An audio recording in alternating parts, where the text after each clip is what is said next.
शांति। आज के सत्र में आप सभी भाई बहनों का बहुत बहुत स्वागत है। हम अपने प्राण प्यारे मीठे बाबा से मिले नव वर्ष के होमवर्क को करने में पुरुषार्थ कर रहे हैं और बाबा ने जो हमें होमवर्क दिया है इस वर्ष का, तो होमवर्क तो बहुत है ना। बाबा ने भी कहा कि अब की बार होमवर्क कुछ ज़्यादा मिल रहे हैं, तो उसमें से हमने एक विषय को चुना है जो हमसे बाकी का सारा होमवर्क पूरा करा देगा। अपने ब्राह्मण जीवन में हम तीव्र पुरुषार्थी कैसे बने, क्योंकि बाबा ने देखा हम पुरुषार्थ तो कर रहे हैं, बहुत मेहनत भी करते हैं, बहुत भागदौड़ भी करते हैं, पर जो गति हमारे पुरुषार्थ की है उससे हमारे प्राण प्यारे बाबा कुछ विशेष संतुष्ट नहीं है।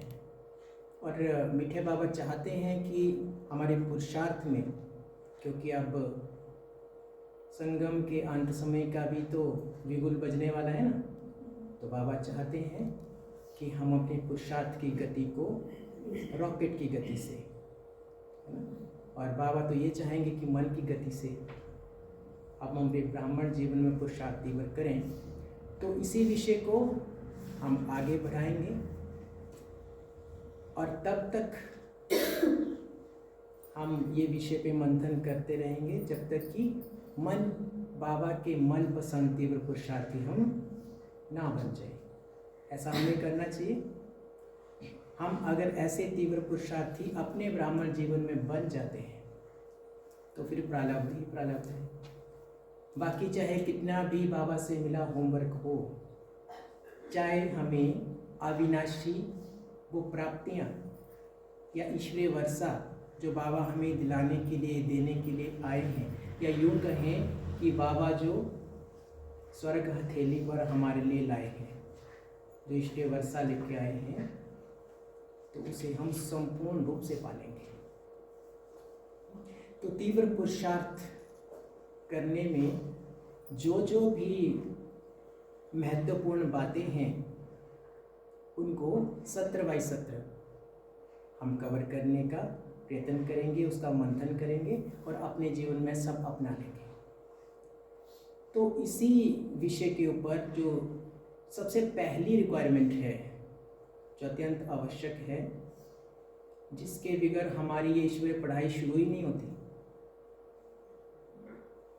और वो है कौन सी ऐसी विशेषता, कौन सा ऐसा अनादि संस्कार, या कहें कि मुझ आत्मा की ऐसी प्रॉपर्टी जो मुझे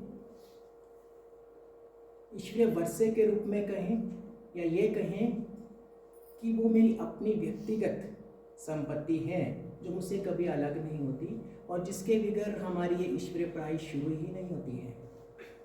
ऐसी कौन सा गुण है, ऐसी कौन सी शक्ति है जिसके बगैर हमारी ये ईश्वरीय पढ़ाई शुरू ही नहीं होती? पवित्रता, है ना। पवित्रता मुझ आत्मा की ऐसी शक्ति है,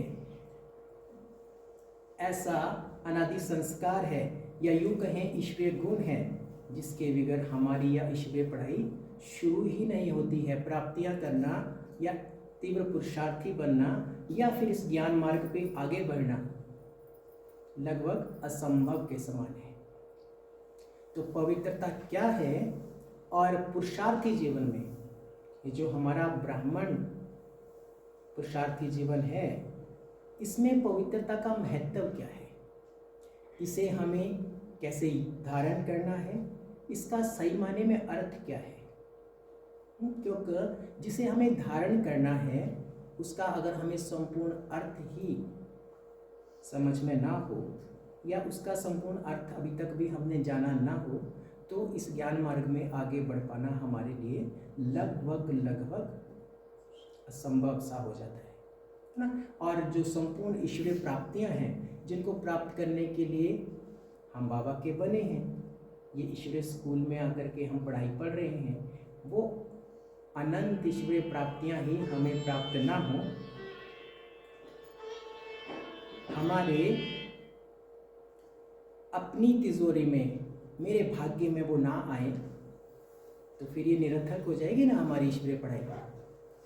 इस विषय पे आगे बढ़ने से पहले हम थोड़ा सा अपने ब्राह्मण जीवन की दिनचर्या के विषय में बात करें। तो थोड़ा आप भाई बहन भी हमारे साथ शेयर करेंगे कि हम ब्राह्मणों के लिए जो बाबा ने दिनचर्या निश्चित की है वो क्या है, कैसे शुरू होती है हमारी दिनचर्या? अमृत वेला से। Very good. और उसके बाद मुरली क्लास। उसके बाद बाकी जो दिन भर में जो हमें आवश्यक कार्य करने हैं वो हम करते हैं।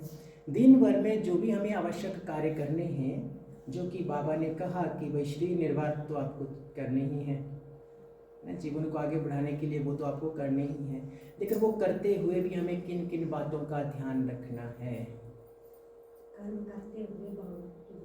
कर्म करते हुए बाबा की याद में रहना है। और क्या बातों का ध्यान रखेंगे? ये सारी के सारे विषय हम इन सत्रों में, जितने भी सत्र, अभी आप समझिए कि हमें संगम के अंत तक ये जो एक्स्ट्रा अभ्यास है ना, ये एक्स्ट्रा अभ्यास कर रहे हैं। अभी हमने मुरली क्लास सुनी, कितने प्यारे ज्ञान रत्न बाबा ने हमें बांटे ना। किस रीति से बाबा ने हमें कहा कि कौन बच्चे जो है वो सर्व के प्रिय हो सकते हैं, कौन से बच्चे जो है वो बाबा के प्रिय हो सकते हैं। और जो बाबा ने हमारे अंदर में विशेषताएं भरी, जो ईश्वरीय गुण भरे हैं, जो दैवी गुण भरे हैं, उन्हें भी हम मेरा ऐसा नहीं कह सकते। ऐसा कह दिया तो वो जो बाबा ने कहा कि निमित्त भाव, वो खत्म हो गया, मेरापन आ गया ना उसमें। जैसे ही मेरापन आया तो अभिमान आया, अभिमान आया तो हम गिरे।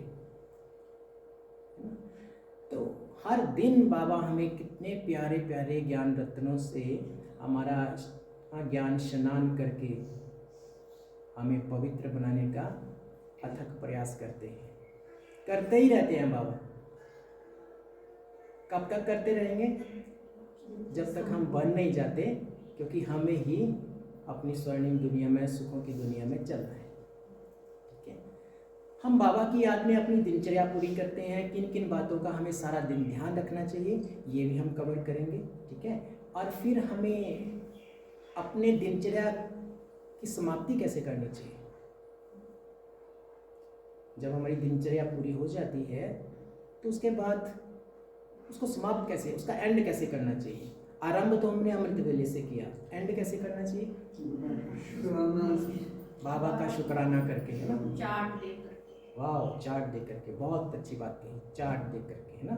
और फिर बाबा का सारे दिन के लिए जो भी हमने कुछ जमा किया है उसके लिए बाबा का शुक्राना करके, बाबा को थैंक्स करके, बाबा को हाँ जी, हाँ, उसके लिए एडवांस में हमने अमृत वेले के लिए बाबा को गुड मॉर्निंग भी कह देना है, गुड नाइट करके बाबा की याद में हमको एंड करना है अपनी दिनचर्या का। ठीक है, ये सारी बातों का हम ध्यान रखेंगे।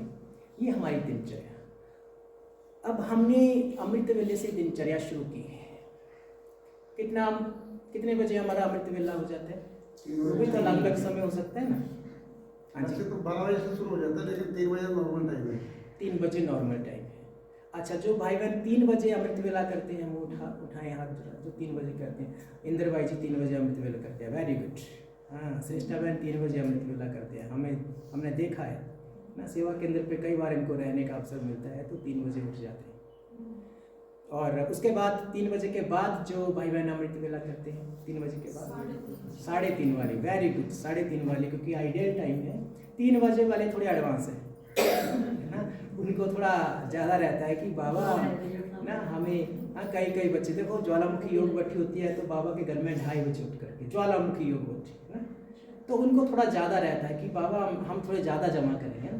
और 3:30 बजे का जो बाबा ने आइडियल टाइम दिया है, तो तो मैक्सिमम भाई बहन तब उठ जाते हैं। उसके बाद भी बाबा ने 3:45 के लिए भी आपको कहा है ना, 3:45 भी आप उठेंगे तो अमृत वेला माना जाएगा। उसके बाद 4 बजे भी आप उठते हैं तो भी अमृत वेला माना जाएगा। फिर भी बाबा कहते हैं कि थोड़ा ज़्यादा भर गए हैं, भरपूर ज़्यादा हो गए हैं तो 4:15 बजे भी उठ सकते हैं, है ना। उसके बाद अगर थोड़ा ज़्यादा ही भरपूर हो गए हैं तो 4:30 बजे उठ जाइए, है ना। कहने का अर्थ कि आप ना 4:45 बजे से पहले तो अमृत वेला पूरा करना ही है। हाँ, बाबा ने 4:45 से लेके 4:45 बजे तक तो फिक्स किया है समय अमृत वेले का। ये 1 घंटा तो हमें पूरा उपयोग करना है, इस समय का सदुपयोग पूरा करना है ना। इससे एक्स्ट्रा हम करते हैं तो हमारी एक्स्ट्रा कमाई जमा होती है। आप 1.25 घंटा खर्च करते हैं, बहुत अच्छी बात। 1.5 घंटा खर्च करते हैं, बहुत अच्छी बात। अब 2 घंटा अमृत वेले करते हैं तो बहुत बहुत ज़्यादा अच्छी बात। हाँ, लेकिन मिनिमम हमें 1 घंटा अमृत वेला गहन योग करना ही चाहिए। कोई कारणवश हम कार्य व्यवहार में आते हैं, कोई कारणवश हम सोने में थोड़ी देरी हो गई, कहीं बाहर आप सफ़र में गए हैं, अगर आप व्यापारी हैं तो उस देर से आप घर आए हैं और देर से आपका सोना हुआ है तो अमृत वेला 3 बजे या 3:30 बजे करना आपको टफ हो रहा है तो 4 बजे आप कर सकते हैं, 4:15 बजे कर सकते हैं। पर ये रहे कि कम से कम आधा घंटा तो हमारा अमृत वेला होना ही चाहिए, होना ही चाहिए। और समय कौन सा? 4:45 से 4:45 बजे के बीच का चुना हुआ समय। वो इसलिए क्योंकि हम बच्चों के लिए, हम ब्राह्मण बच्चों के लिए जो बाबा से या ईश्वरीय पढ़ाई पढ़ रहे हैं उनके लिए ये वाला जो बाबा का समय है ये रिजर्व है। ये अपॉइंटमेंट मीठे बाबा की हम बच्चों के साथ ही है। ये समय बाबा और किसी को नहीं देते पूरे विश्व में। तो देखो बाबा ने अगर हमारे लिए अपने समय को रिजर्व किया हुआ है, वो देंगे ही नहीं किसी को। और जब बाबा अथाह ज्ञान रत्न बांट रहे हों और उस समय अगर हम सोए रह गए तो सोए ही रह गए माना, फिर भाग्योदय कैसे होगा हमारा? तो अमृत वेले का महत्व क्या है? जब हम पवित्रता के विषय के ऊपर सारी बातें जान जाएंगे, क्योंकि एक सत्र में हम पवित्रता के विषय में भी नहीं जान सकते। जितना अभी तक मैंने अपने 25 वर्षों के ज्ञान मार्ग के इस जीवन में, कुमार जीवन में, बाबा के घर में रहते हुए जो पवित्रता को समझा है उसे हम कवर करने की कोशिश करते हैं। इससे भी विशाल अर्थ हो सकता है पवित्रता का, क्योंकि जितना मैंने अनुभव किया मेरे लिए तो उतना ही अर्थ निकलेगा ना पवित्रता का। तो जितने महारथी बच्चे हैं, हाँ, मधुबन बड़े घर में एक से बढ़कर एक महारथी मिलते हैं हमें, वो अपने अनुभवों से हमें भरपूर करते हैं। तो उनके अनुभव के आधार पर पवित्रता की गहनता और भी गहरी हो सकती है। लेकिन जितना मेरे पास अनुभव है उतना तो आप सबके साथ बांट ही सकते हैं। तो अमृत वेला इतना महत्वपूर्ण है। पवित्रता के विषय के बाद हम अपने ब्राह्मण जीवन में अपने जीवन को, इसको पुरुषार्थी और तीव्र पुरुषार्थी कैसे बनाएं, अगला विषय हमारा रहेगा। अमृत वेला कितना महत्वपूर्ण है ब्राह्मण जीवन के लिए, ज्ञान मूल्य कितनी महत्वपूर्ण है ब्राह्मण जीवन के लिए, और दिन भर में जिन जिन बातों का हमें अटेंशन रखना है वो कितना आवश्यक है। नुमा शाम योग हमारे लिए कितना आवश्यक है, और गुड नाइट जब हमने बाबा को करनी होती है तो वो पल हमारे लिए कितने महत्वपूर्ण होते हैं। ये सारी की सारी बातों पे, इन सभी विषयों पे हम गहनता से मंथन करेंगे, ठीक है। तो जी जी जी, आपने सभी भाई बहनों ने ये बात पे भी अटेंशन देना है। कई बार हम क्योंकि बहुत मुश्किल से समय निकाल पहुंचते हैं ना बाबा के घर में, तो जल्दी जल्दी में हम भूल जाते हैं कि हमें ये जो है विज्ञान का साधन, इसको थोड़ा शांत कर देना है। भूल जाते हैं, कोई बड़ी बात नहीं है ना, भूल जाते हैं हम, तो उसको भी एंजॉय करना है हमें, है ना। कभी भी किसी बात को लेकर के हमने कभी डिस्टर्ब नहीं होना है, ये तो पक्का करना है अपने मन में, है ना, कभी। क्योंकि भूल किसी भी समय किसी से भी हो सकती है, तो भूल को लेकर के हमने ना तो स्वयं कभी डिस्टर्ब होना है, ना ही किसी को डिस्टर्ब करने के निमित्त बनना है। क्योंकि यहाँ क्या है, ये माया है, ये नेगेटिविटी माया है, तो कभी भी कुछ हो सकता है। तो हमें शांत मन से हर चीज़ को बहुत ही सहजता से स्वीकार करना है, ठीक है। शुरू करें, आज के विषय पे बात करें। तो तीव्र पुरुषार्थी बनने के लिए, ब्राह्मण जीवन में तीव्र पुरुषार्थी बनने के लिए पवित्रता सबसे पहला कदम है। अत्यंत महत्वपूर्ण विषय। हमें पवित्रता के विषय में अगर गहनता से ज्ञान नहीं है, गहनता से समझ नहीं है, तो हम आगे नहीं बढ़ पाते हैं और हम अपने आप से ही अनेकों बार पूछते रहते हैं, मीठे बाबा, जब मैं आपकी बताई सभी धारणाओं का पालन कर रही हूँ, फिर भी मेरे मन में सुख सच्चा क्यों नहीं है, शांति क्यों नहीं है, मेरे जीवन में खुशी क्यों नहीं है? क्योंकि हमारे ही मीठे प्राण प्यारे बाबा ने हमें ये पाठ पक्का किया और बताया कि बच्चों, सुख, शांति, खुशी, प्रेम ना, दुनिया वाले तो इतना ही कहते हैं कि सुख और शांति की जननी कौन है? सुख और शांति की जननी, जन्मदाता कौन है? पवित्रता। अगर पवित्रता है तो जीवन में सुख और शांति की कामना करो, अन्यथा ना करो, क्योंकि जन्म ही किसने देना है? पवित्रता ने इनको जन्म देना है। और हमें हमारे प्राण प्यारे बाबा ने बताया कि अगर आप चाहते हैं कि आपकी बुद्धि में ज्ञान सदा रमण करता रहे, कौन सा ज्ञान? ईश्वरीय ज्ञान। ये जो ईश्वरीय ज्ञान रत्न हमें मीठे प्राण प्यारे बाबा से मिल रहे हैं, ये हर पल चाहिए हमें, हर पल ये समझ चाहिए।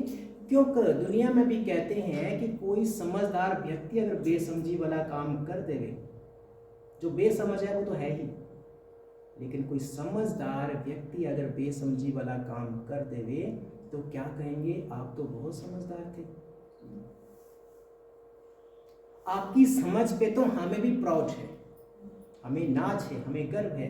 फिर आपने ये भूल कैसे कर दी? आप तो समझदार हो ना। जो बेसमझ है ना, जो बुद्धू है, उसको नहीं कहेगा कोई भी, अरे ये तो है ही बुद्धू, ये तो इससे तो यही उम्मीद की जा सकती है। पर आप तो समझदार हो, आप तो समझ के धनी हो, फिर आपसे ये भूल कैसे हो गई ना? ऐसे ही हमसे अधिक समझदार पूरे विश्व में कोई हो सकता है? नहीं हो सकता। हमें समझदार बनाने में हमारे प्राण प्यारे बाबा ने कोई कमी छोड़ी है? नहीं छोड़ी है। फिर भी अगर हमसे भूल हो जाए, कौन हमें समझदार कहेगा? तो बाबा कहते हैं कि ये जो ज्ञान रतन, ईश्वरीय ज्ञान रतन मैं आपको देता हूँ ना, जिनसे मैं आपको भरपूर कर रहा हूँ, कई बच्चों को 10 साल से, कई को 20 साल से, कई को 30 साल से, कई को 50 साल से ना, कई को 1 साल से, कई को 2 साल से। तो चाहे 1 साल वाला बच्चा है, चाहे 50 साल वाला बच्चा है, ज्ञान रतन बच्चों को ट्रांसफर करने के लिए बाबा को कितने दिन चाहिए? 7 डेज कोर्स, 7 दिन। 7 दिन में ही बाबा वो सारे का सारा ज्ञान नए बच्चे के अंदर भी ट्रांसफर कर देते हैं, जो 50 वर्ष वाले बच्चे के पास है, जो 60 वर्ष वाले बच्चे के पास है। ज्ञान से तो बाबा हमें भरपूर कर देते हैं। गड़बड़ कहाँ है? यहाँ अंतर कहाँ पड़ जाता है? बाबा कहते कि पवित्रता की इतनी आवश्यकता है पुरुषार्थी जीवन में कि अगर आप बच्चों के पास ये पवित्रता का धन नहीं है ना, तो ये ज्ञान धन भी प्रायलोप हो जाता है बुद्धि से। इसको हम बड़ी गहराई से समझेंगे। अगर पवित्रता का धन मुझ बच्चे के पास नहीं है, तो यह ज्ञान धन भी कितना भी हमने भरा हो, चाहे इसको भरने के लिए हम 24 घंटे,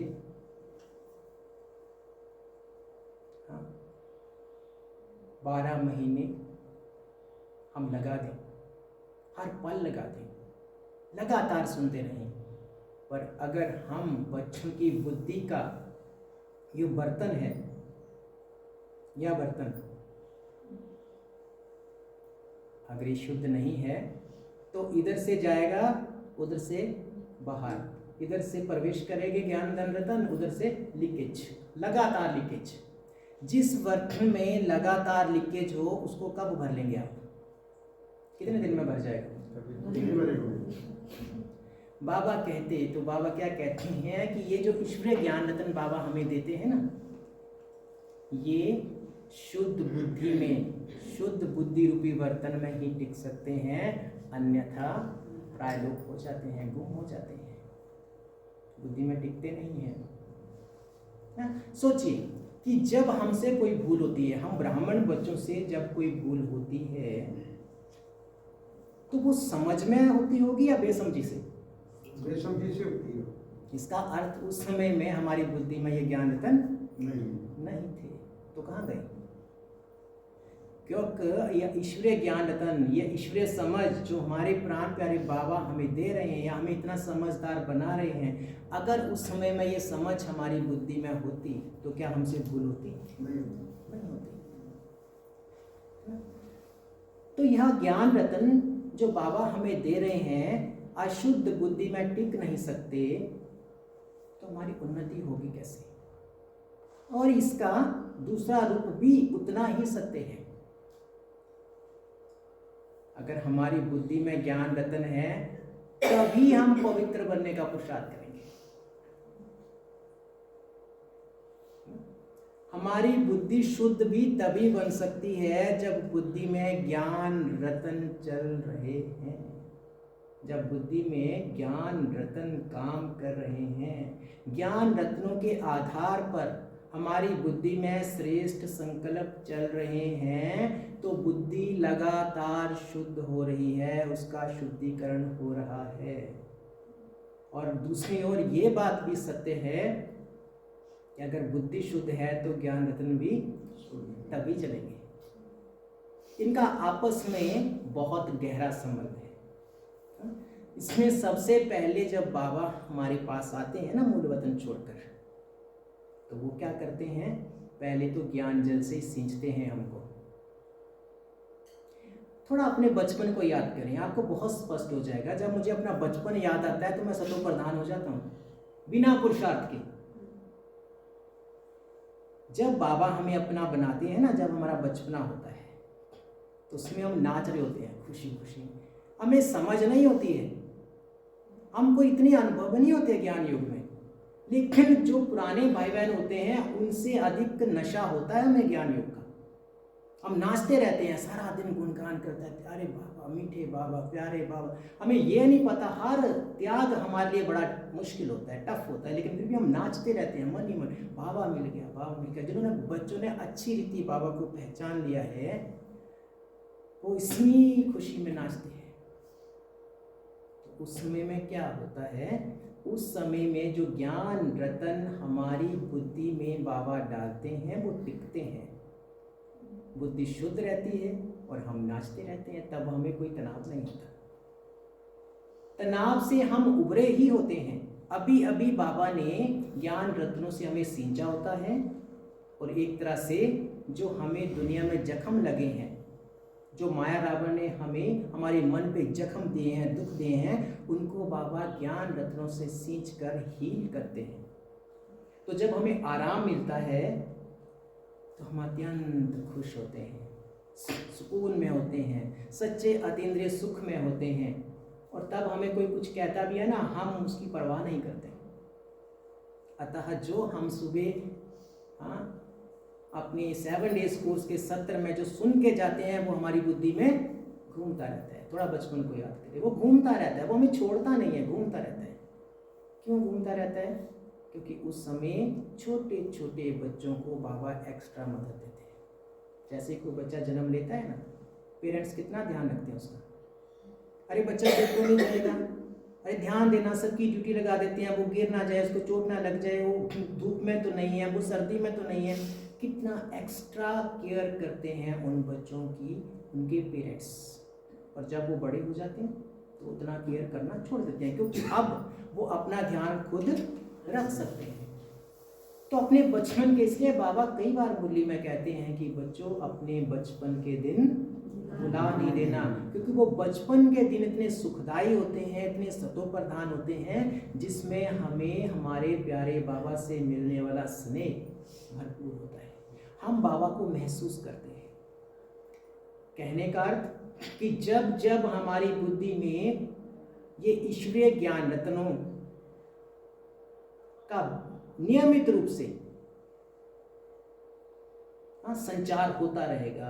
नियमित रूप से ये ज्ञान रत्न हमारी बुद्धि में चलते रहेंगे तो बुद्धि लगातार शुद्ध होती रहेगी, उसका शुद्धिकरण हो रहा है। कहने का अर्थ कि ज्ञान रत्नों रूपी जल से, जो बाबा से हमें ज्ञान रत्न मिले, उस ज्ञान रत्नों रूपी जल से हमारे मन और बुद्धि का नियमित स्नान हो रहा है, शुद्धिकरण हो रहा है, नियमित स्नान हो रहा है, शुद्धिकरण हो रहा है। तो जब शुद्धिकरण हो रहा है तो मैं आत्मा पवित्र स्वरूप बनती जा रही हूँ।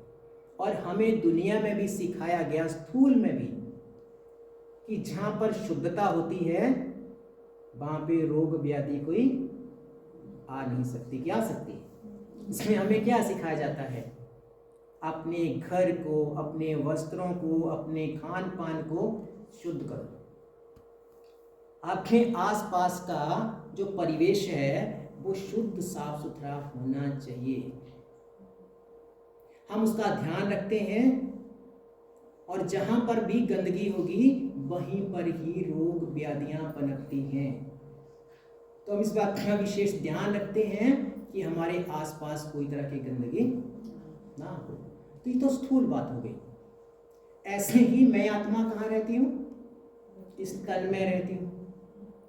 तो बाबा हमें इस तन का भी संपूर्ण ध्यान रखने की शिक्षाएं देते हैं। तो हम इसकी शुद्धता की तरफ भी ध्यान देते हैं। जब हम अपने तन की शुद्धता की ओर ध्यान देते हैं तो सबसे पहले इस तन को हमें पोषण की स्थिति से करना है। इसको खिलाना क्या है, पहनाना क्या है, समय पे नहलाना कैसे है, वो सब बाबा हमें सिखाते हैं, जो एकदम स्थूल बातें। ठीक है, वास्तव में नहाना किसको है? नहाना किसको है? मुझे नहाना है ना। मूल वतन में मीठे प्राण प्यारे बाबा के पास जाना किसको है? मुझे जाना है। ये रथ को तो नहीं जाना, ये शरीर को तो जाना नहीं है ना, ये तो यहीं रह जाएगा, ये तो जा भी नहीं सकता है। क्यों बाबा फिर इस स्थूल तन और स्थूल तन से जुड़ी हुई सभी चीजों को स्वच्छ बनाने के लिए कहते हैं? क्योंकि ये पुरुषार्थ करने की स्टेज है, ये पुरुषार्थ करने का प्लेटफॉर्म है, ये पुरुषार्थ करने का कर्म क्षेत्र है। अगर हम इसे स्वच्छ रखेंगे तो आगे का मुजात्मा का पुरुषार्थ आरंभ होता है। अपने 25 वर्षों के इस ब्राह्मण जीवन में जो पवित्रता का अर्थ मैंने समझा है वो मैं आपके साथ बांटूंगा आज। पवित्रता हम कब मानते हैं, कब हम अपने आप को समझेंगे कि मैं आत्मा पवित्र हूँ या मैं पवित्र बनती जा रही हूँ और उस पवित्रता के आधार पर मुझे प्राप्तियाँ होंगी। अभी तक जो मैंने अपने अनुभव से पाया कि ब्राह्मण जीवन में मैक्सिमम ब्राह्मणों को, भाई बहनों को जिनके साथ हम कभी रूहयान करते हैं, कभी वार्तालाप करते हैं, तो उनके मन में या बुद्धि में पवित्रता का जो ज्ञान है या पवित्रता के विषय में वो जो जानते हैं कि मुझे पवित्र माना, मुझे मेरे प्यारे बाबा ने जो भी ब्राह्मण जीवन में धारणाएं बताई हैं उनका पालन करना, जो अभी हमने डिस्कस किया। ठीक है, हमारी दिनचर्या अमृत वेले से शुरू होती है। अमृत वेले का समय हमारा अलग अलग हो सकता है। उसके बाद हम अपने ये स्थूल जो तन है या घाड़ी है इसको स्वच्छ बनाते हैं। इसको स्वच्छ बनाएंगे, स्वच्छ वस्त्र पहनेंगे और उसके बाद हम मुरली क्लास में पहुंचेंगे, ज्ञान रत्नों का श्रवण करेंगे, बाबा से मुरली सुनेंगे। फिर बाकी हमारे दैनिक जितने भी कार्य हैं उनकी एक लिस्ट होती है, हमारे पास सूचीबद्ध किया होता है हमने, फलां समय में फलाना काम करना है, फलाना काम करना है। उस काम के करते करते इसको हम और गहराई से आगे सत्रों में कवर करेंगे। दिन भर में भी हमें किन किन बातों का ध्यान रखना है, कब कब हमें बाबा को याद करते रहना है और कैसे कार्य व्यवहार में आना है और इस दिनचर्या का एंड कैसे करना है, ये सारी चीज़ें हम समझेंगे। है, उसके बाद हमने पूरा दिन जो भी अपना खान पान है उसका ध्यान रखा। हम तामसिक आहार नहीं लेते क्योंकि हम अभी तीव्र पुरुषार्थी बन रहे। तो तीव्र पुरुषार्थी कौन बने? जो ब्राह्मण बच्चे हैं, जो धारणा मूर्त बच्चे हैं ना। फ्रेशर्स के साथ तो हम ये बात कर नहीं सकते क्योंकि उनके लिए तो छोटी छोटी धारणाएं करना भी बहुत टफ है। ये ब्राह्मण बच्चों के लिए जिनको स्वर्णिम दुनियावी बाबा ने कहा ना कि आप बच्चे मेरे बन गए तो हेवन तो आपका पक्का है। स्वर्ग में तो आप जाएंगे ही जाएंगे, स्वर्णिम दुनिया तो आपकी हो ही गई, लेकिन वहां पे पहुंच करके आप क्या पदवी पाएंगे ये आपका पुरुषार्थ बताता है। तो हम सिर्फ और सिर्फ एंट्री नहीं करेंगे, हम पढ़ाई कर रहे हैं, विशेष अध्ययन कर रहे हैं, हम योग बच्चों में आ रहे हैं, तीव्र पुरुषार्थी बनने के लिए हम क्लासरूम में बैठे हैं। हम क्लासरूम में बैठे हैं तो इसका अर्थ सीधा है कि हम तीव्र पुरुषार्थी बनना चाहते हैं, हम ऊंची पदवी पाना चाहते हैं ना। तो उसके बाद ये सारी बातों का हम ध्यान रखते हैं कि हमारा खान पान एकदम शुद्ध है। कार्य व्यवहार में आते हुए जो बाबा ने हमें धारणाएं बताई हैं, हम कहीं पर भी जाते हैं तो अपने खाने पीने का पूरा ध्यान रखते हैं, हर चीज़ों का ध्यान रखते हैं। जो बाबा ने हमें स्थूल धारणाएं बताई वो सब हम फॉलो करते हैं ना। और मुख्य पवित्रता को हम समझते हैं कि ब्रह्मचर्य व्रत की पालना करना पवित्रता है। खान पान की शुद्धि रखना, जिसमें हम लहसुन प्याज तक भी यूज नहीं कर सकते, और किसी विकारी मनुष्य के हाथ से बना हुआ खाना भी हम स्वीकार नहीं करते हैं, भले वो शुद्धता से ही बना रहा है, भले वो लहसुन प्याज से बिना ही बना रहा है, उसने सारे बर्तनों को विधिवत रीति से स्वच्छ किया है, किचन को स्वच्छ किया है, तो भी हम उसके हाथ का खाना स्वीकार नहीं करते, है ना। तो ये धारणा भी हम पूरी फॉलो करते हैं। उसके बाद हम ब्रह्मचर्य व्रत का पालन भी पूरी तरह से कर रहे हैं जब से बाबा के हम बच्चे बने हैं। तो भी क्या हम अपने आप को संपूर्ण पवित्र मान सकते हैं? क्योंकि अगर इन्हीं धारणाओं के आधार पे हम संपूर्ण पवित्र बन जाते होते तो बाबा ने क्या बताया कि सुख और शांति, खुशी, प्रेम और यहाँ तक कि ज्ञान रतन भी हमारी बुद्धि में तब चलेंगे जब हमारी बुद्धि पवित्र होगी। शक्ति, सच्चा सुख तो हमारे जीवन में आ जाना चाहिए। फिर तो हर पल ज्ञान रतन ही चलने चाहिए ना बुद्धि में। फिर तो हम 24 घंटे के किसी भी पल में कमजोर नहीं पड़ने चाहिए। अगर हम 24 घंटे में कभी भी कमजोर पड़ते हैं और हमारी बुद्धि से ज्ञान रतन जो बाबा ने हमें दिए वो खिसक जाते हैं, हमारे मन में प्रेम की जगह अगर ईर्ष्या, द्वेष, घृणा, नफरतें आती हैं तो क्या हम अपने आप को पवित्र मान सकते हैं? दिन भर में मन अशांत होता है तो क्या हम स्वयं को पवित्र मान सकते हैं? दिन भर में अगर सच्चे सुख की जगह दुख की वासना आती है, हमारी खुशी गायब होती है, तनाव मन में आता है, तो क्या हम अपने आप को पवित्र समझ सकते हैं? तो क्या केवल और केवल शुद्ध खान पान को ठीक करके, अपने खान पान को एकदम शुद्ध करके 100% हम पूरा ध्यान रख रहे हैं, हम खुद खाना बनाते हैं, शुद्धता से बनाते हैं, बाबा की याद में बनाते हैं, खाते हैं, और जब से हम बाबा के बच्चे बने हैं हम संपूर्ण ब्रह्मचर्य व्रत का पालन करते हैं। अगर ये धारणाएं नित्य प्रति ज्ञान मुरली सुनना, और एक बार नहीं कई बार, क्योंकि अभी तो ऑनलाइन उपलब्ध है ना हमारे लिए ज्ञान मुरली, एक बार क्या आप 10 बार सुनिए, 50 बार सुनिए, आप कितनी बार भी सुन सकते हैं। हम ज्ञान मुरली अगेन अगेन सुन रहे हैं। कितने सीनियर भाई बहनों की क्लासेस हमें ऑनलाइन मिल जाती हैं, जिनके दर्शन में कहाँ होते थे? मधुबन में जाके, वहीं जाके उनके दर्शन हो पाते थे बड़ी मुश्किल से, साल में एक बार, 2 साल में एक बार। उनको हम हर दिन ऑनलाइन अपने मोबाइल की स्क्रीन पे देख सकते हैं, मोबाइल की स्क्रीन पे हम उनको सुन सकते हैं। सब कुछ उपलब्ध है, अमृत वेला हम नियमित रूप से कर रहे हैं, सब हो रहा है। उसके बाद भी अगर मन में थोड़ा भी तनाव है तो क्या हम अपने आप को एक पवित्र ब्राह्मण मान सकते हैं? थोड़ा सा भी मन में दुख है तो क्या हम मान सकते हैं? तो फिर संपूर्ण पवित्रता है क्या? इसका मतलब अभी भी अगर ऐसा है, अगर, तो देखिए हम अपने मन में गहन शांति को अनुभव करते हैं। कोई परिस्थिति आई, कैसा भी किसी ने हमारे साथ व्यवहार किया, कुछ भी हुआ, लेकिन हम शांत हैं। कुछ भी मेरे साथ घटित हो रहा है, चाहे मेरे दिनचर्या में, मेरे जॉब में जहाँ पे मैं जाता हूँ वहाँ, या मेरे कारोबार में, या फिर मेरे रिश्तेदारियाँ, चाहे मेरे अड़ोस पड़ोस में कोई भी तरह की परिस्थितियाँ आ रही हैं, कैसा भी कुछ हो रहा है, मेरे मन की खुशी गायब नहीं अगर होती, मैं प्रसन्नचित्त रहता हूँ। मेरे मन का अगर सुख गायब नहीं होता है, मेरे मन की शक्ति गायब नहीं होती है, ज्ञान रतन मेरी बुद्धि से खिसकते नहीं है, मेरे मन में सदा प्रेम है हर किसी के लिए, घृणा द्वेष नफरतें ये आती नहीं है।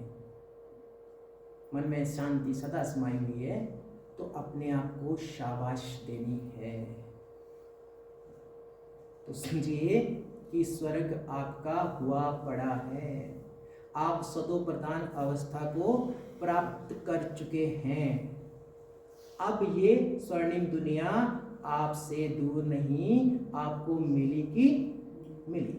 अगर इन प्राप्तियों में कहीं कोई कमी है, इतनी सारी स्थूल धारणाएं करने के बाद भी मेरी बुद्धि में से 24 घंटे में ज्ञान रत्न खिसक जाते हैं।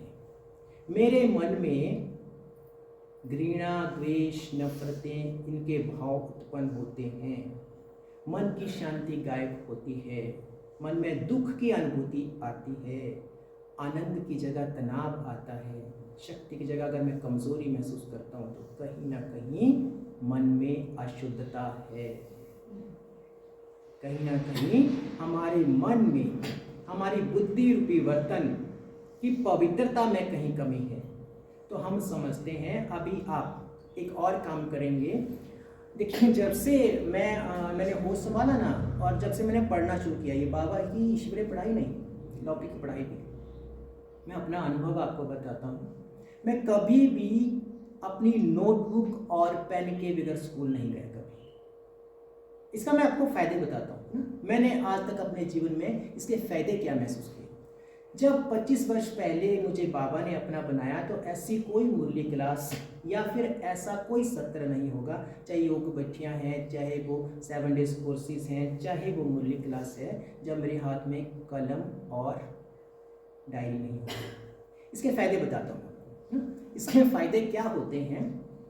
हाँ, आप ये भी समझ सकते हैं कि भैया जब आप 25 वर्ष पहले जाते थे मुरली क्लास करने, तब तो सेंटर पे ही मुरली मिलती थी, मांग मांग के टीचर बहन से लेनी पड़ती, दीदी दे दो ना, एक पुरानी मुरली ही दे दो। तब बाबा की ज्ञान मुरली की पता कितनी वैल्यू होती थी हमारे जीवन में। अगर एक तो सेवा केंद्र से मिल नहीं पाती थी, क्योंकि लिमिटेड प्रतियाँ आती थी वहाँ से, मधुबन से, है ना। तो अपने टीचर से लेना है बहुत सारे। अमृतसर में मैं तो इतने बड़े बाबा के घर, और उस बाबा के घर में मेरा जन्म हुआ है। जब मधुबन बड़े घर से ब्रांचेस खुली ना, तो 4 सेवा केंद्र खुले थे, और उनमें से अमृतसर एक है। तो मैं ऐसे सेवा केंद्र में, ऐसे बाबा के घर में मेरा जन्म हुआ है, जो मधुबन के बाद वो 4 सेवा केंद्रों में उनका नाम आता है। और ऐसे सेवा केंद्र पर जन्म हुआ है जहाँ पे हमारी दादी चंद्रमणि, जिसे शेरे पंजाब ना, दादी चंद्रमणि का नाम है शेरे पंजाब ना, तो उनकी उस सेवा, वो जो कर्म क्षेत्र जो दादी जी का है, वहाँ जन्म हुआ है। तो मुझे इस बात पे गर्व भी बहुत होता है। तो बहुत लिमिटेड प्रतियाँ आती थी सेवा केंद्र के लिए, और हम जब दीदी से मांगते, मेरे को बहुत होता था कि मैं घर जाऊँ ना, जब लौकिक घर जाऊँ, तो उनको बताऊँ कि ज्ञान मुरली कैसी होती है, तो एक मेरे को ज्ञान मुरली मिल जाए। तो वो 1-2 ज्ञान मुरलियाँ लेने के लिए भी बहुत पुरुषार्थ करना पड़ता था, दीदी प्लीज़, क्योंकि सेवा केंद्र पे वहाँ पर उस समय में भी 25 वर्ष पहले कम से कम 100 भाई बहनों की और अधिक से अधिक 200 भाई बहनों की मुरली क्लास होती थी। और आज तो वहाँ पे देखो गए बहुत समय हो जाता है।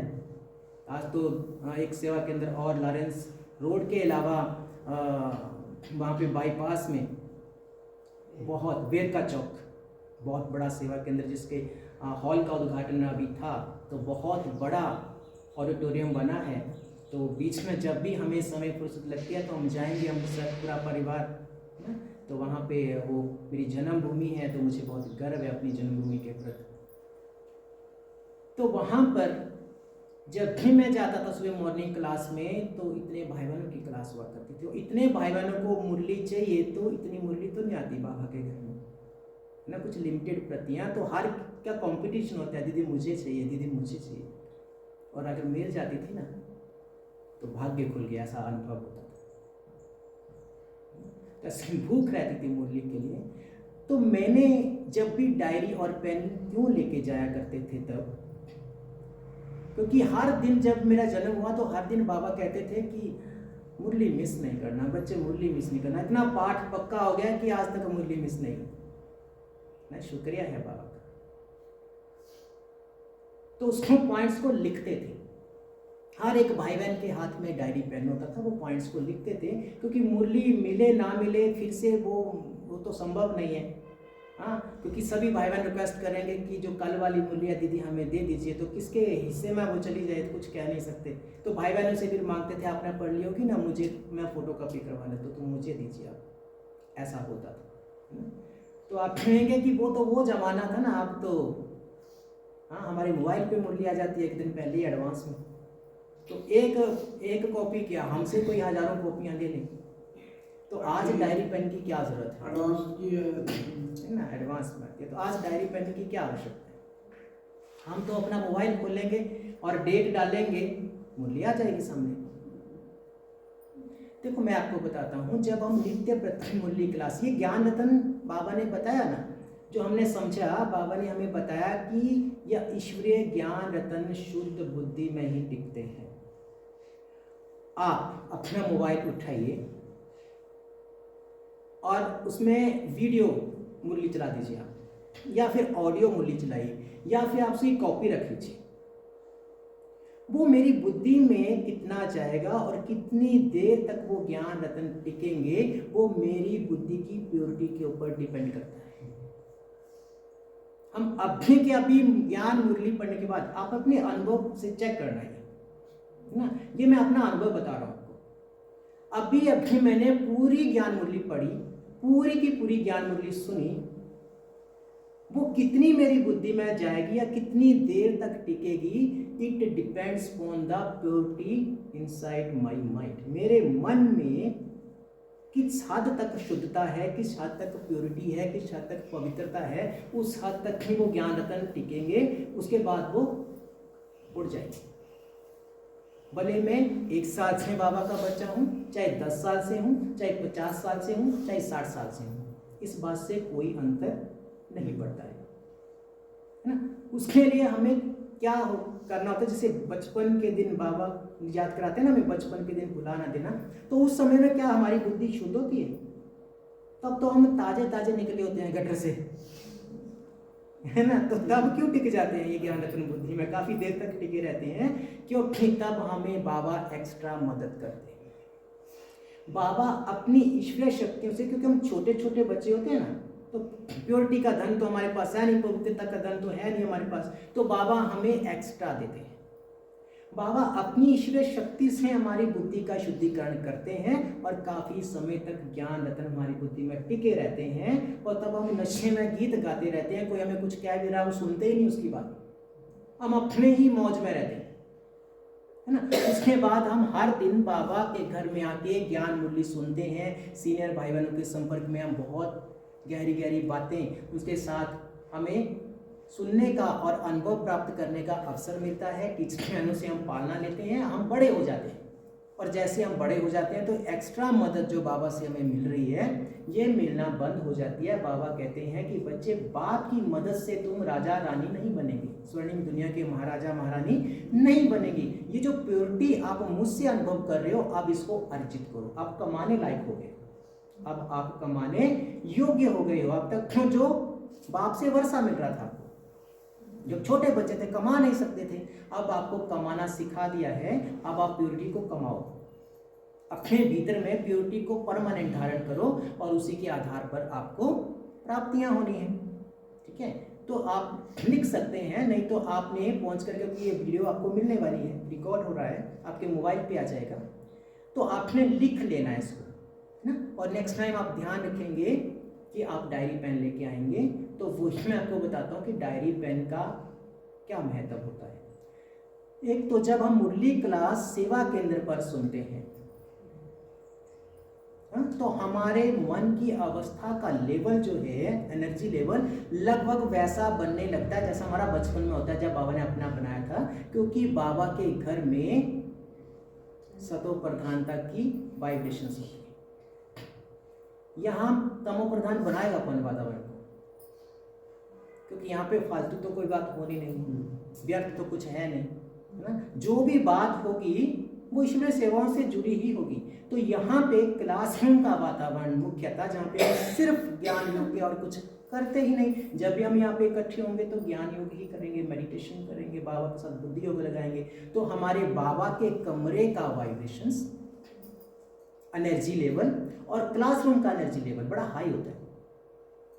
जब वो ही ज्ञान मुरली हम क्लासरूम में आकर के सुनते हैं तो वो जो सतो प्रधानता के वाइब्रेशंस है ना क्लासरूम में, वो एंटर करते ही हमारी बुद्धि को शुद्ध कर देते हैं सबसे पहले। तो जो हमें हमारी टीचर दीदी से ज्ञान रतन मुरली के माध्यम से हमारे को मिलते हैं तो वो सीधा सीधा हमारी बुद्धि में जाकर के फिट हो जाते हैं। और उस एनर्जी लेवल का इफेक्ट इतना होता है कि जब हम यहाँ से जा रहे होते हैं तो काफी देर तक, जितना हाई एनर्जी लेवल होगा उतनी देर तक वो ज्ञान रत्न हमारी बुद्धि में चलते रहेंगे। जब वो ज्ञान रत्न हमारी बुद्धि में चलते रहेंगे तो क्या होगा, हमारे बुद्धि का शुद्धिकरण होता रहेगा। जब शुद्धिकरण होता रहेगा तो वो ज्ञान रत्न और चलेंगे, जितना शुद्धिकरण होता रहेगा ज्ञान रत्न और चलेंगे।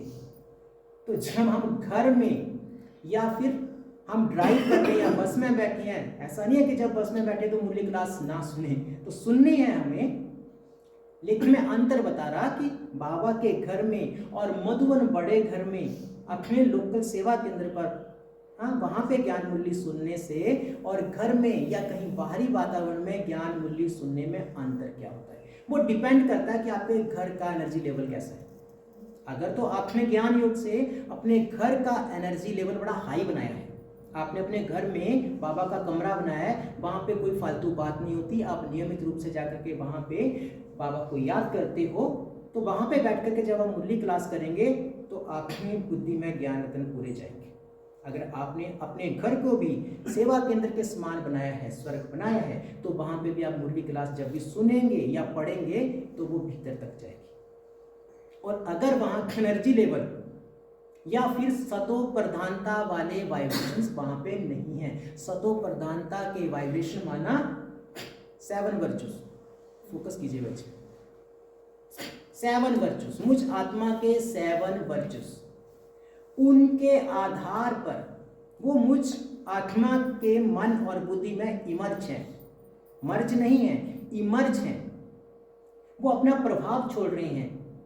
जब हमारे 7 गुणों के अनादि संस्कारों के आधार पर हमारे मन में संकल्प चलते हैं तो मेरे मन का और घर का वातावरण सतो प्रधान बनता है। और उन सतो प्रधान वातावरण की तरंगों में अगर मैं मुरली क्लास कर रहा हूं तो मेरी बुद्धि में पूरे के पूरे ज्ञान रतन जाएंगे और टिक जाएंगे और लंबे समय तक वो ज्ञान रतन मेरी बुद्धि में चलते रहेंगे। पहले से ही सतो प्रधान था वातावरण, जब मैंने ज्ञान मुरली पढ़ी और उसके बाद उन ज्ञान रत्नों को फिर से अपनी बुद्धि में चलाना शुरू किया तो वो वातावरण और अधिक पावरफुल और सतो प्रधान हो गया। अगर ऐसा हमारे घर का वातावरण है तो बहुत अच्छी बात है, तब तो हमें अपने आप को शाबाश देनी है, क्योंकि आपने बहुत बड़ी सफलता पाई है। कहीं पे भी आपको गड़बड़ लगती है तो सेवा केंद्र पर आकर के ज्ञान मुरली सुनना बेहद आवश्यक है। और जब हम सेवा केंद्र पे भी पहुंचते हैं और ज्ञान मुरली सुन रहे होते हैं तो उसमें डायरी पे लिखना क्यों जरूरी है, क्योंकि वो मुरली तो हमें हमारे मोबाइल पे मिलने वाली है। हमने प्रिंट निकाल लिया तो उसमें भी हमें पेपर के ऊपर मिल जाएगी, क्योंकि ये ज्ञान मुरली का प्रिंट निकाल लेंगे तो इसमें और उसमें क्या अंतर बचा, बाबा के ज्ञान रतन है ना। तो उस दौरान जब हम लिखते हैं, एक तो जब हम सतो प्रधान वातावरण में ज्ञान मुरली सुनते हैं तो पूरी पूरी बुद्धि में जाएगी, काफी देर तक वो हमारी बुद्धि में टिके रहेंगे वो ज्ञान रतन। और उनको ही जब हम लिखते हैं साथ साथ डबल कोडिंग होती है, बहुत गहरी कोडिंग होती है। जब हम ज्ञान रत्नों को शुद्ध वातावरण में शुद्ध बुद्धि से शुद्ध मन से सुनते हैं, जब हमारा मन शुद्ध है, पवित्र है, जब हमारी बुद्धि पवित्र है और पवित्र वातावरण में हम ज्ञान, इसलिए क्या कहते हैं मंदिर, मंदिर में कभी गंदगी होती है? भक्ति मार्ग में अभी तो देखो मंदिर भी गंदे कर दिए हम लोगों ने, पर जब भक्ति शुरू हुई थी तो मंदिरों की शुद्धता कैसी होती थी सिस्टर बहन? प्योरिटी थी उसमें। हाँ, मंदिर में जाकर के हमारी दुनिया ही बदल जाती थी। इतनी शुद्धता।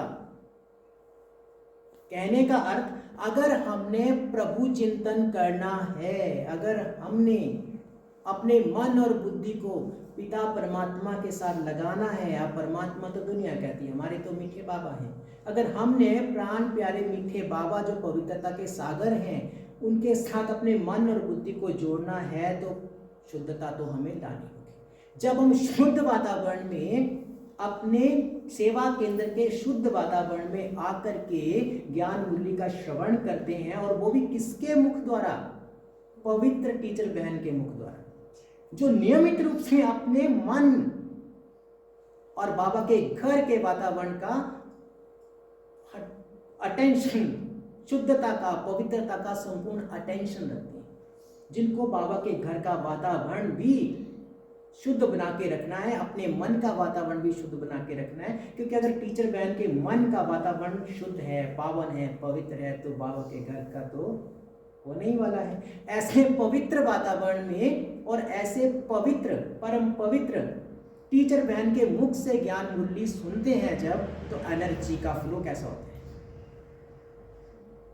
सतो प्रधानता वाली ऊर्जा की तरंगे क्लासरूम में फैलती हैं, और ऐसे वातावरण में जब हम ज्ञान मूल्य सुनते हैं तो वो हमारे अवचेतन मन में गहराई तक चली जाती है। जो हमारा सबकॉन्शियस माइंड है ना, अवचेतन मन, उसमें गहराई तक चली जाती है, और जब हम उसको लिखते हैं तो पक्की छाप लगती है वहां पर। हम सुन भी रहे हैं, हम लिख भी रहे हैं। आप इसमें मत लिखिए कि आपको उसको दोबारा पढ़ना है, आप इसलिए लिखिए कि वहां पे गहरा छप जाए, जो आपको कहीं से भी लिखा हुआ दोबारा पढ़ना ना पड़े, वो इतना गहरा छप जाए। क्योंकि वो इतना गहरा कहाँ छपना चाहिए? इधर छपना चाहिए। यहाँ पे छप गया तो बार बार आपको पढ़ना नहीं पड़ेगा, कहीं से सुनना नहीं पड़ेगा। यहाँ पे छप गया क्योंकि कर्म में कहाँ से लाना? जब हमने कर्म में लाना तो इधर होगा तो लगेगा कर्म में, पेपर पे होगा तो कर्म में वो लगने वाला नहीं है। तो छपना कहाँ चाहिए? यहाँ छपना चाहिए। अगर हम सेवा केंद्र पे आकर के अपने पवित्र टीचर बहन के मुख से सतो प्रधान वातावरण में, क्लासरूम के सतो प्रधान वातावरण में ज्ञान मुरली सुनते हैं तो गहरी कोडिंग होती है। और अगर हम उसको साथ साथ में लिखते भी हैं तो बहुत ही गहरी कोडिंग होती है जो परमानेंट छप जाती है। ये फायदा है। इसमें मैं कभी भी डायरी पेन नहीं छोड़ता। जो भी ज्ञान मुरली के पॉइंट मुझे लगता है जिनकी पहले कोडिंग हुई पड़ी है, जो पहले से जो मुझे कभी भूलते ही नहीं, फिर मैं उनको लिखता नहीं। और जहां पे मुझे लगता है कि इसकी डबल कोडिंग होनी चाहिए, हो सकता है कि थोड़ी सी मन की अवस्था ऊपर नीचे हो और ये ज्ञानतन खिसक जाए तो उसमें और गहरी कोडिंग कर देता हूँ, उसको मैं लिखता हूँ साथ साथ। तो अभी आप मुझे बताएं कि मेरा जो ये अनुभव है क्या आपके लिए फायदेमंद हो सकता है? हो सकता है। तो अब जब भी आप क्लासरूम में कभी भी कोई योग पट्टी, कोई भी अगर ज्ञान योग की क्लास है तो डायरी पेन साथ में जरूर रखें। और जब भी आपको आपके सेवा केंद्र से कोई भी तरह का निमंत्रण मिलता है तो उसका भरपूर फायदा उठाएं, क्योंकि यह संगम युग बड़ा अनमोल है। हम ब्राह्मणों के लिए, दुनिया के लिए तो नहीं, हम ब्राह्मणों के लिए बहुत अनमोल है। क्योंकि इस समय में हमने चारों युगों के लिए कमाई जमा करनी है।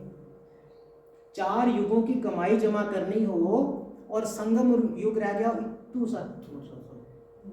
इतना सा, तो पुरुषार्थ कितना तीव्र होना चाहिए। और इस पुरुषार्थी जीवन में हमें कितनी गंभीरता से इस विषय को लेना चाहिए, हमें कितने गंभीर हो जाना चाहिए, हमें कितनी गहराई से बातों को समझना चाहिए, है ना। तो अभी सार क्या निकला मेरे अनुभव के आधार पे, अभी मैं बार बार आपको कह रहा हूँ कि ये मेरा अनुभव है, ये फाइनल नहीं है। मैं आपको कह दूं कि नहीं ये पवित्रता की फाइनल डेफिनेशन है ना। जो जितने अनुभवी भाई बहन हैं, सीनियर भाई बहन हैं, वो फाइनल डेफिनेशन उनके हिसाब से कुछ अलग हो सकती है, लेकिन मेरे हिसाब से जो मैं अभी अनुभव कर पाया हूँ ज्ञान रत्नों के आधार पर, आप इसको लिखना, ठीक है। जिनके पास है तो वो लिख सकते हैं, नहीं तो आपने घर में ये रिकॉर्डिंग को सुन के यूट्यूब में आपको मिल जाएगा, तो आपने फिर से क्लास करनी घर में जाके और इसको लिखना। मैंने जो अनुभव किया पवित्रता की डेफिनेशन, जितने भी विचार हमारे मन में उत्पन्न होते हैं, या हमारे मन में जितने भी विचार चलते हैं, हमने चेक करना है कि अगर वह विचार ईश्वरीय मत के आधार पर हैं, या यूं कहें श्रीमत के आधार पर हैं। जो भी संकल्प श्रीमत के आधार पर होंगे, ईश्वरीय मत के आधार पर होंगे, वो सदा श्रेष्ठ होंगे। उन श्रेष्ठ संकल्पों के आधार पर हमारा व्यवहार भी सदा श्रेष्ठ होगा, हमारे कर्म भी सदा श्रेष्ठ होंगे, और उन कर्मों का फल भी सदा श्रेष्ठ होगा। तो हम पवित्र हैं। हमारे मन के विचार, संकल्प अगर श्रीमत के आधार पर चल रहे हैं तो सब कुछ श्रेष्ठ ही श्रेष्ठ होगा। वो संकल्प भी श्रेष्ठ होंगे, हमारा व्यवहार भी श्रेष्ठ होगा, हमारी वाणी भी श्रेष्ठ होगी, हमारे कर्म भी श्रेष्ठ होंगे, और उन कर्मों के आधार पर जो फल बनेगा वो भी श्रेष्ठ होगा। कहने का अर्थ, अगर श्रीमत के आधार पर संकल्प चल रहे हैं तो मैं आत्मा पवित्र हूं, ऐसा हम मान सकते हैं। जितने श्रेष्ठ संकल्प हमारे मन में चल रहे हैं उतने ही पवित्र हम हैं। जितने वो काम चल रहे हैं उतने अनुपात में प्योरिटी का लेवल नीचे आ जाएगा। ये जितने जैसे संकल्प हमारे मन चल रहे हैं, हम अगर मान लो 100 संकल्प चल रहे हैं, उनमें से हम गिनती कर सकते हैं कि इनमें श्रेष्ठ संकल्प श्रीमत के आधार पर कितने हैं, तो उतने ही अनुपात में हम पवित्र हैं।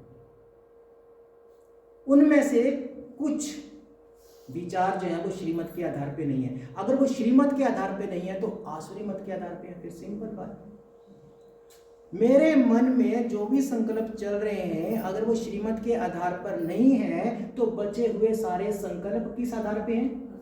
आसुरी मत के आधार पे हैं, रावण की मत के आधार पे हैं, तो सारे अपवित्र हैं। तो उतने ही अनुपात में मैं आत्मा अपवित्र हूं।